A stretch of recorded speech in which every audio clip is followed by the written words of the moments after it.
प्रथम वक्ता है, जिन्हों को मैं ऐसा बोल सकता हूं कि हर रोज दिन में 3 बार कम से कम महीने के अंदर, 1 महीने के अंदर 70 से 80 ज्योतिष धर्म के ऊपर जिनका डिबेट चलता है, वो भी ऐसा डिबेट कि जब वो अपनी वाणी की शुरुआत करते हैं और सामने वाला ऐसा सोचता है कि इसके आगे मुझे क्या बोलना पड़ेगा, वैसे प्रखर वक्ता जिनकी वाणी के अंदर ऐसा बोला जा सकता है कि सरस्वती विराजमान हो, और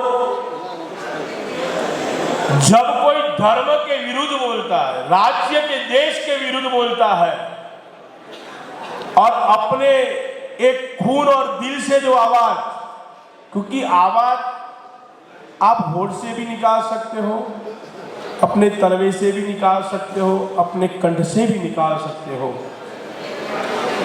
लेकिन जो आवाज नाभि से निकलती है वही सच्ची आवाज होती है, जो अपनी पूरी ताकत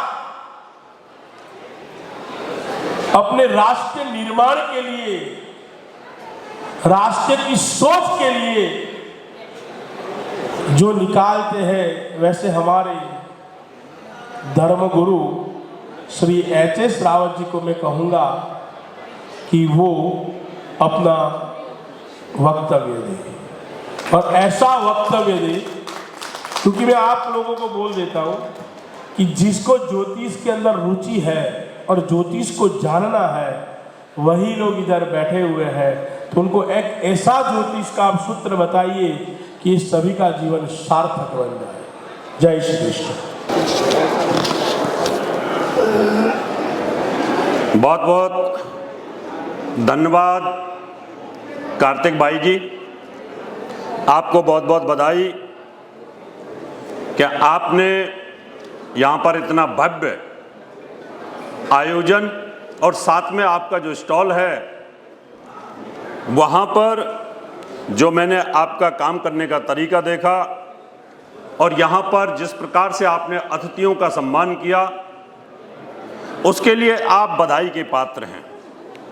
आपकी जो एनर्जी है, कभी अहमदाबाद, कभी बम्बई और कभी दिल्ली, हमेशा उड़ते ही रहते हैं, और अतिथि सत्कार वो बहुत ज़बरदस्त है। वैसे तो गुजरात का सबका ही अच्छा होता है, इसलिए मैं आपको बहुत बहुत बधाई देता हूँ। मैं आज के इस प्रोग्राम की शुरुआत एक वेद मंत्र के माध्यम से करूँगा, क्योंकि ज्योतिष वेदों का नेत्र है। अगर कोई वेदाचार्य है और उसको ज्योतिष नहीं आती है, तो वो वेदों के मर्म को नहीं जान सकता। ओम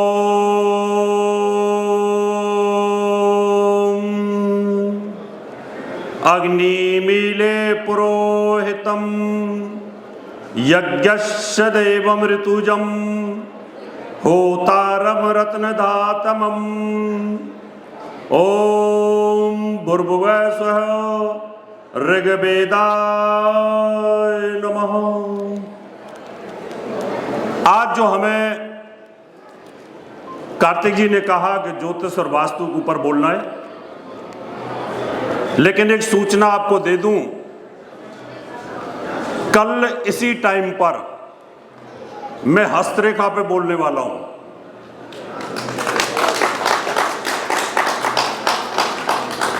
नाम भी बोल दो, मनोज शर्मा जी और मनोज वर्मा जी के कार्यक्रम। मनोज वर्मा जी और मनोज शर्मा जी की जोड़ी यहां बैठी हुई है, दोनों खड़े हो जाएं एक बार। इनका प्रोग्राम है कल, और मैं हस्तरेखा पढ़ाता हूं और हस्तरेखा देखता नहीं हूं। किताब भी मैंने लिखी है, बड़े अनुभव के साथ लिखी है। नहीं पढ़ा था, उसका कारण क्या है वो बताऊंगा, लेकिन उससे पहले मंच पर उपस्थित हमारे बीच में कार्तिक भाई जी, जिन्होंने बहुत अच्छा प्रोग्राम ऑर्गेनाइज किया है, मानविंदर जी, यूट्यूब के गोल्ड मेडलिस्ट, उभरते हुए आज के ज्योतिष के विद्वजन, रितु जी, उनको कभी कभी आपने देखा है कि कितनी बार मेरे साथ टीवी पर आती हैं। मीनू शर्मा जी मेरे सामने बैठी है, इनका प्रोग्राम है बम्बई में अभी। रिभु कांत गोस्वामी जी, बैनु प्रसाद गोस्वामी जी के सुपुत्र, गणेश जी, भारत दबे जी, वैस डाडिया जी, और मेरे पीछे जैन साहब, और मेरे सामने उपस्थित राजेश जी, राजीव जी और सभी विद्वान बंधुओं। मैं आज आपको जानकारी दूंगा ज्योतिष और वास्तु का क्या संबंध है, जैसा कि मुझे बताया गया। लेकिन उससे पहले मैं बता दूं, हस्तरेखा पर कल क्यों बोलने वाला हूं मैं। हाथ की रेखाओं का और ज्योतिष का भी बहुत गहरा संबंध है, और ग्रहों का और वास्तु का भी बहुत गहरा संबंध है। अगर आप ज्योतिष को नहीं जानते हो तो बहुत अच्छे वास्तुकार नहीं हो सकते। अगर आप ये सोचते हैं कि हम बहुत अच्छे वास्तुकार हो गए, हमें ऑरा स्कैनर आता है, तो मुझे लगता है बहुत बड़ी गलतफहमी है। और आप अगर ये कहते हैं कि हम तो बहुत बड़े एडवांस वास्तुशास्त्री हो गए, वो भी गलत है। इसलिए आज आपको इस तथ्य को समझना होगा कि ज्योतिष और वास्तु का क्या संबंध है। हस्तरेखा तो हमारे शरीर का एक हिस्सा है और पूरा शरीर एक ज्योतिष है। ऐसे शरीर को सुरक्षित रखने के लिए हमें वास्तु की आवश्यकता होती है। आज मैं आपको ऐसे कुछ पॉइंट देख करके जाऊंगा कि आप अपने घरों को ठीक कर सकते हैं। मेरा उद्देश्य हमेशा यही रहता है कि जो रिसर्च मैंने की, मैंने किताबों में लिखी, और मैं यूट्यूब फेसबुक के ऊपर उसको डाल देता हूं हमेशा। अभी अभी मैं पंजाब गया था, वहां लाखों की भीड़ थी। उन्होंने कहा कि गुरुदेव, हम आपसे सिर्फ ये सुनना चाहते हैं कि जो यज्ञ होता है इसका वैज्ञानिक रहस्य क्या है, और यज्ञ से अंतरिक्ष में क्या लाभ मिलता है, और क्या यज्ञ करने से अग्नि में से कि कोई मनुष्य पैदा हो सकता है। इसकी हमने जानकारी दी, वैज्ञानिक तथ्यों पर जानकारी दी। लेकिन आज मैं आपको ये बताऊंगा कि अगर आपके बहुत अच्छे ग्रह चल रहे हैं,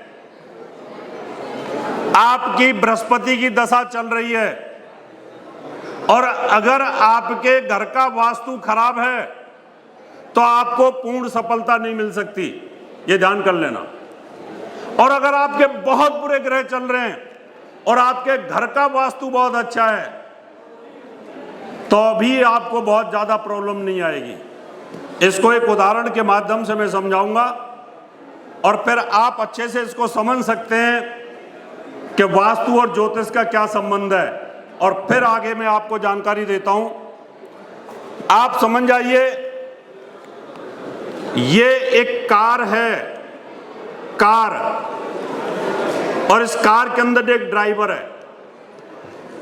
ये कार है और एक ड्राइवर है। आप समझो कि मैं हूं ड्राइवर, और जिस घर में रहता हूं वो कार है। घर हमेशा चलता रहता है आपका, कभी स्थिर नहीं है। ये सोच लो, आप अगर ये सोच रहे हैं कि ये हॉल यहां पर स्थिर है, ये स्थिर नहीं है, ये लगातार चल रहा है और बहुत ज्यादा स्पीड के साथ चल रहा है। लेकिन आपको एहसास नहीं होता, क्योंकि अंतरिक्ष में खड्डे नहीं है, वहां पर रोड नहीं है, ये तो अपनी ग्रेविटी के ऊपर घूमता रहता है। ये कार है, समझ लो नई कार है, ब्रांड न्यू। और ब्रांड न्यू कार के अंदर अगर अनाड़ी ड्राइवर बैठा हो, उसको ज्यादा चलाना ना आता हो। इसमें आपने एक सेल्फ मारा, स्टार्ट की और इसमें गियर लगा के आगे चला दिया, गाड़ी स्टार्ट हो गई, गियर आपको ढंग से चलाना नहीं आया, क्लच अचानक छोड़ दी और ये गाड़ी आके बंद हो गई।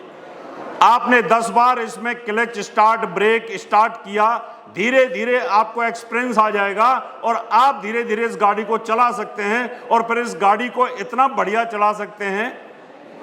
इसका मतलब ये रहा कि अगर आपका घर परफेक्ट वास्तु में ब्रांड न्यू है और उसमें अनाड़ी लोग रहते हैं, उनमें शनि राहु, शनि की 7.5 नीच का शनि, चंद्रमा राहु की युति, पागलपन के योग, सब लोग उसमें रहते हैं, लेकिन नैया पार लग जाएगी।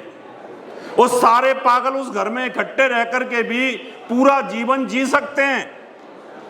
क्यों? कि वो जो घर है ना, उसका एनर्जी लेवल बड़ा हाई है, उस घर में कोई वास्तु दोष नहीं है, वो ब्रांड न्यू कार है।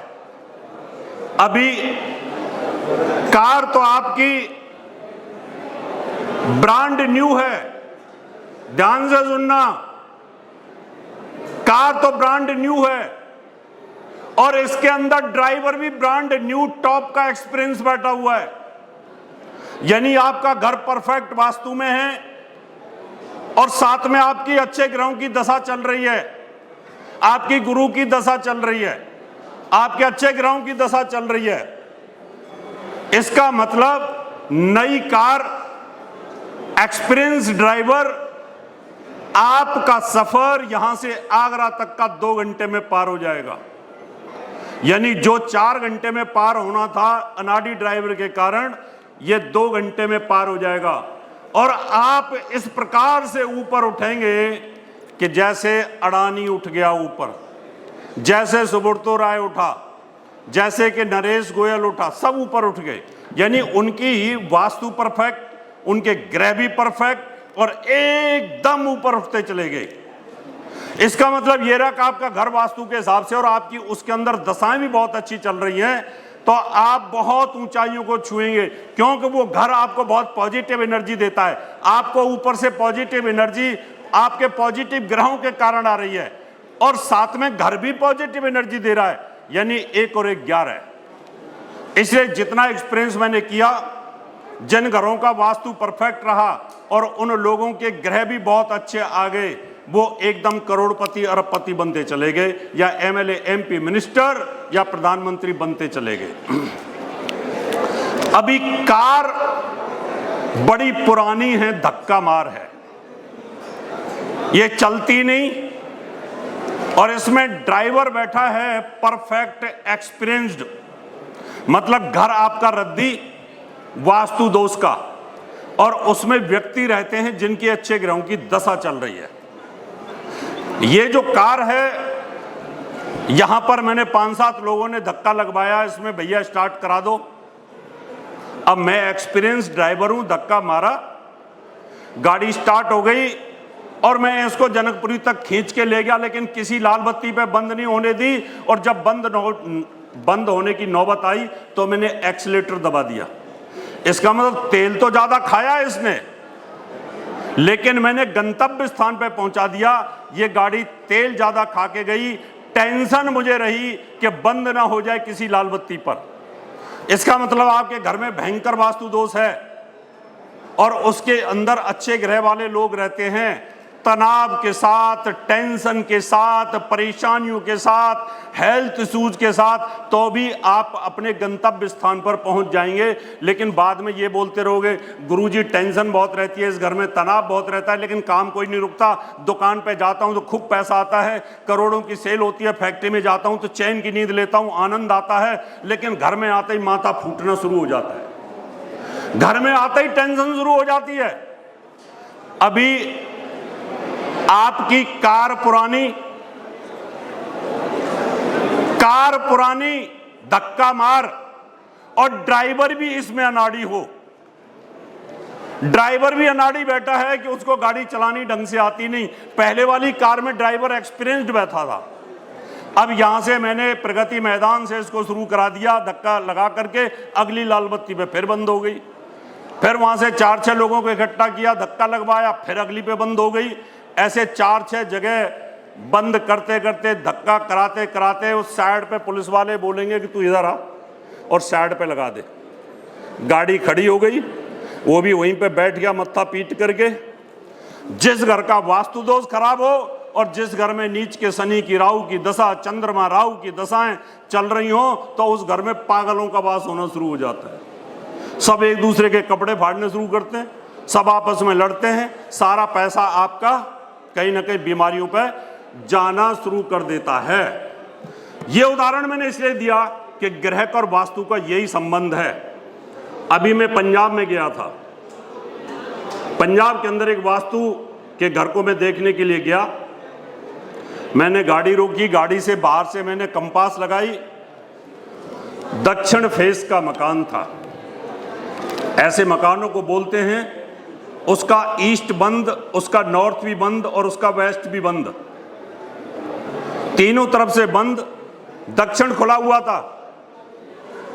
यानी ये एक तरह से ब्लाइंड, जिस मकान की पूरब दिशा बंद हो वो ब्लाइंड मकान बोला जाता है, क्योंकि सूर्य की रोशनी जिस मकान में सुबह सुबह नहीं आएगी, जिसमें सूर्य की रोशनी का प्रवेश नहीं होगा, उस घर में भयंकर बीमारियों का जमावड़ा बना रहेगा। उसका वैज्ञानिक रहस्य यह है कि सूर्य की सुबह सुबह की जो रेज होती हैं वो बहुत ही बड़ी एंटीबायोटिक होती हैं। वो किरणें अगर एक बार घर में प्रवेश कर जाएं तो घर के अंदर बैक्टीरिया जो डेवलप होता है, घर के अंदर जो मच्छर इकट्ठे होते हैं, घर के अंदर हमारा जो पॉल्यूशन होता है, हम जो अपने मुंह से सांस छोड़ते हैं, हम अपनी नाक से जो सांस छोड़ते हैं, हम जो गैस पास करते हैं, वो सब उस घर के अंदर ही घूमता रहता है और उसी को हम खींचते हैं। खुद मनुष्य अपने पॉल्यूशन से बीमार होना शुरू हो जाता है। ऐसी स्थिति के अंदर वो मकान ब्लाइंड था। मैं उस घर में घुसा, घुसते ही मुझे चक्कर आए, क्योंकि मैंने पूरी एनर्जी अंदर खींच ली। अब जाऊंगा तो सांस वहीं लूंगा। मैंने सांस ली, मुझे चक्कर आना शुरू हुआ। 2-2.5 घंटे वहां पे रहा। उन्होंने कहा कि गुरुदेव नाश्ता, मैं कहा नाश्ता की तो हिम्मत छोड़ो, मैं किसी तरीके से बाहर निकल जाऊं तो जाके मुझे कुछ सिर दर्द मेरा ठीक हो।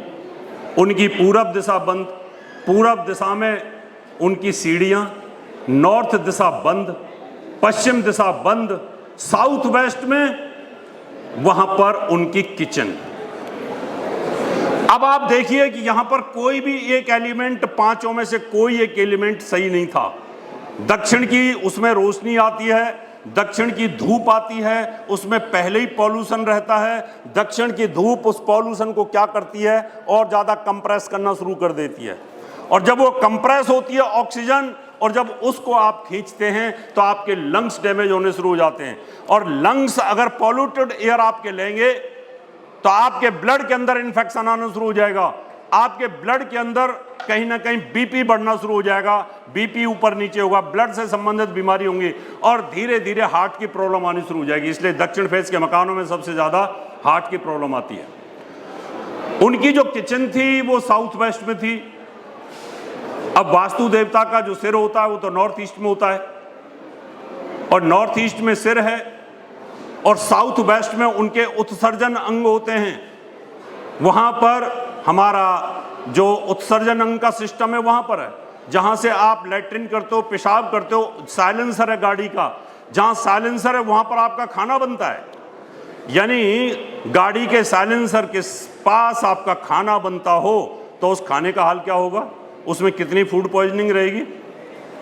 अब वहां खाने की स्थिति, मैंने कहा सब लोग बीमार रहते हैं, खाने में टेस्ट नहीं आता। बोले हाँ टेस्ट नहीं आता।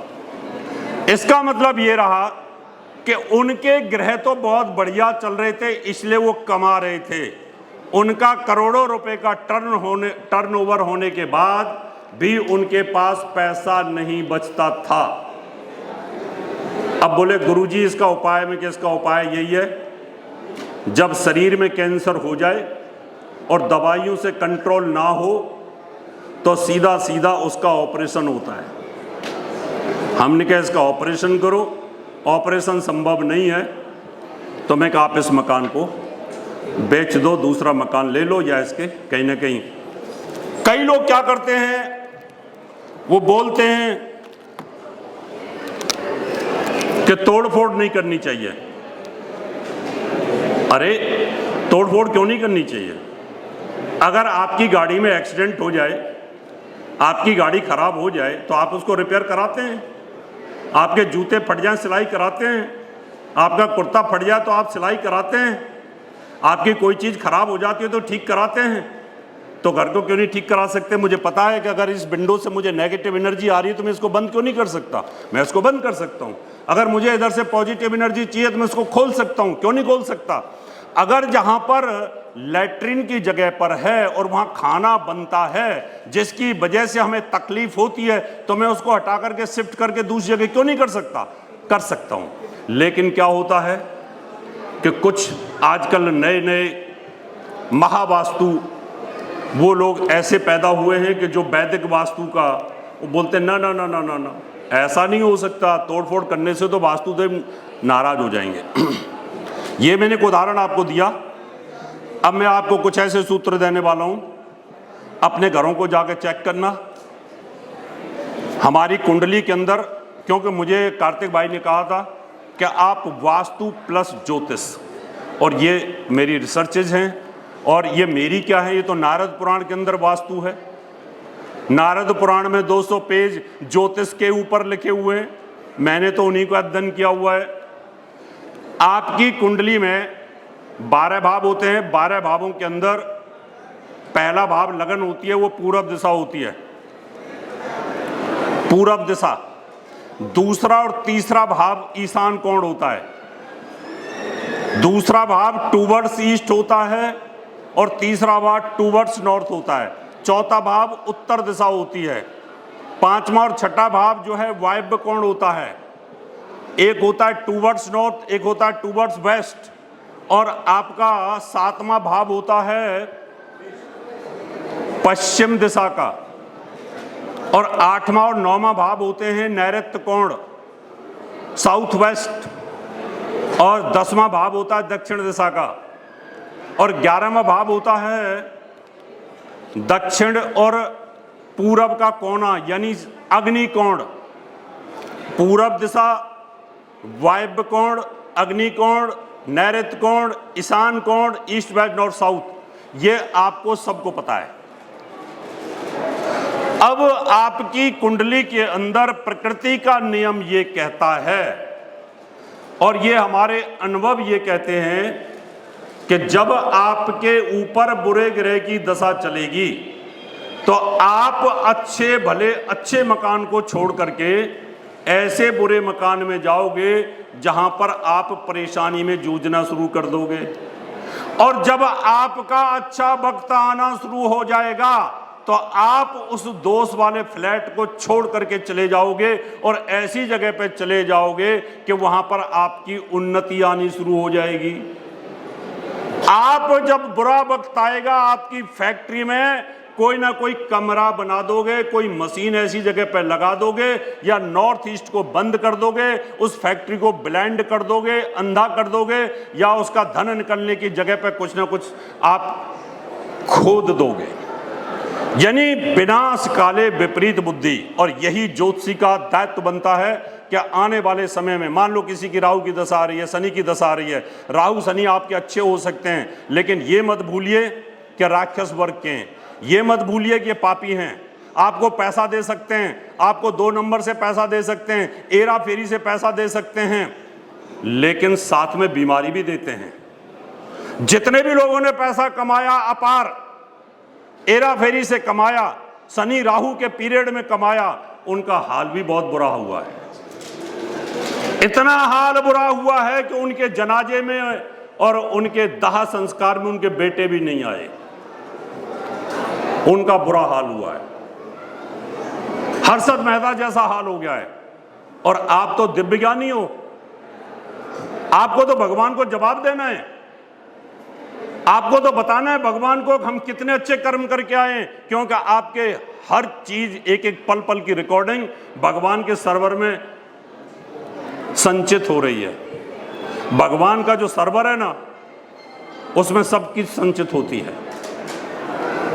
मान लो आपकी पूरब दिशा यानी लगन, वहां पर लगन का जो उस दिशा का स्वामी होता है सूर्य, उस दिशा का स्वामी होता है सूर्य, और वहां सूर्य का दुश्मन कोई बैठा हो। सूर्य का दुश्मन है शनि, सूर्य का दुश्मन है राहु, सूर्य का दुश्मन केतु, सूर्य का दुश्मन है शुक्र। इनमें से कोई ग्रह बैठ जाए लगन में तो ऋषि पारस जी ने कहते हैं कि लगन गते शनि पाप प्रभाव, वो कहीं ना कहीं आजीवन बीमारी देता है और मेंटली डिसऑर्डर कर देता है।